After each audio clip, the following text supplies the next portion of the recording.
దేవుడు అంటున్నాడు, నీ పట్ల నా తలంపులు గొప్పవి, నా తలంపులు నీ తలంపులు వంటివి కాదు. ఏదో ఒక 50 రూపాయలకి 100 రూపాయలకి అమ్ముడుపోదాం అనుకుంటున్నాం. కాదు కాదు కాదు, నా తలంపులు నీ పట్ల ఆకాశం కంటే ఎత్తైనవి. దేవుడు తలంపులు గొప్పవండి. నీవేమో తాత్కాలికమైన వాటి కొరకు ఇప్పుడు అయిపోవాలి. అందరూ అమ్ముడుపోయారు, నేను అమ్ముడుపోలేదే. అందరికీ జీతం వచ్చింది, నాకు రాలేదే. అందరికీ ఏదో వచ్చింది, నాకు జరగలేదే. దేవుడు అన్నాడు, వెయిట్ అంటున్నా. సంవత్సరాలు అయిపోయాయి ప్రభా, ఏం జరుగుతలేదు ప్రభా.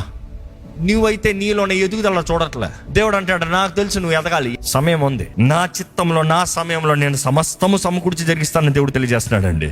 ఈరోజు ఈ సంవత్సరం మీరు ఏది ఎదుర్కొంటున్నారో నాకు తెలియదు, ఏం పోరాడుతున్నారో నాకు తెలియదు. రేపు అంతా బాగుంటుందని నేనేం చెప్పలేను, నేను దేవుని కాదు. కానీ నాకు ఒకటి తెలుసు, దేవుడు మీ తోడు ఉన్నట్లయితే, దేవుడు మీకు వాగ్దానం చేసినట్లయితే ఆయన చిత్తం ఆ అక్షరాల నెరవేరుతుందని తెలియజేస్తున్నా.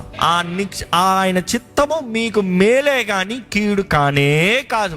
ఆయన శిక్షించిన అది మన మంచి కొరకే. ఆయన ఏది చేసినా, నిందించిన, అవమానపరిచిన, గుద్దించిన, మనుషుల ద్వారా తునీకరింపజేసిన, మనుషులు చీకొట్టినా అది మన మంచి కొరకే. కానీ అక్కడ విశ్వాసం కావాలి.